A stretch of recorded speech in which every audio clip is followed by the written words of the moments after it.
नमस्कार मित्रों, मैं डॉक्टर दिनेश चंद्र शर्मा त्रिमूर्ति ज्योतिष परामर्श में आपका स्वागत करता हूं। आज मैं एक बहुत ही सच्चा किस्सा आपके सामने प्रस्तुत करने जा रहा हूं।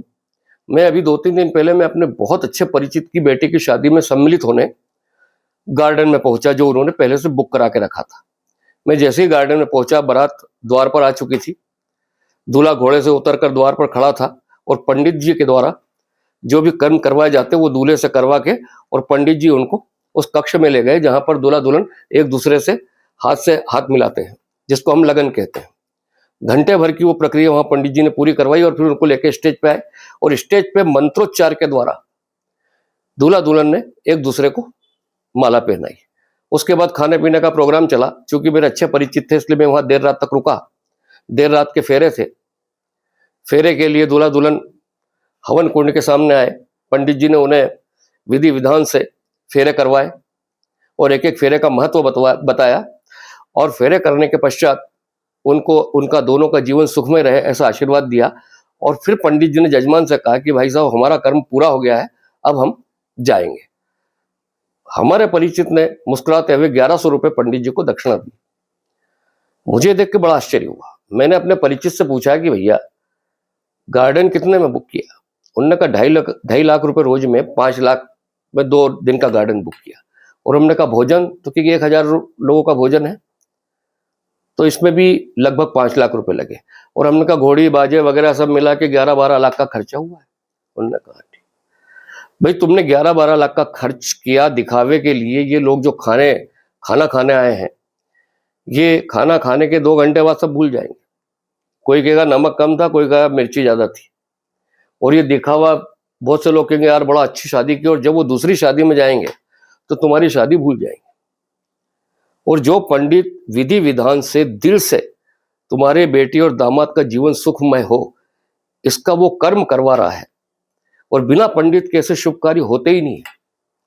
उनको तुम उनके सम्मान में और उनके मेहनत के अनुरूप दक्षिणा नहीं दे रहे हो यार, 1100 रुपये दे रहे हो। और जितनी दक्षिणा बेटी वाला देता है उतनी ही दक्षिणा बेटे वाला देता है।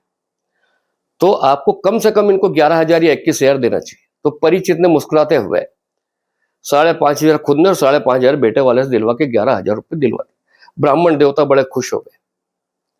मेरा ये निवेदन है कि ब्राह्मण वो कौम है जो व्यक्ति की जन्म से लेकर मृत्यु तक पूरे 16 संस्कार पूर्ण करवाता है। अगर ब्राह्मण नहीं हो तो ये कर्म कौन करवाएगा?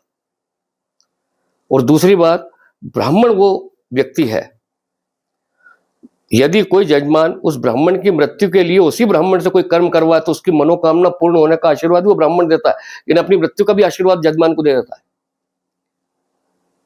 उदाहरण के लिए आपने रामायण में पढ़ा होगा कि रामेश्वरम की जब स्थापना हुई, भगवान श्री राम ने महाराज रावण को पांडित्य कर्म के लिए बुलवाया। जब रावण ने पूरा विधि विधान से कर्म करवा के रामेश्वरम की स्थापना करवा के जब वो रवाना हुए तो भगवान श्री राम ने रावण के पैर छुए।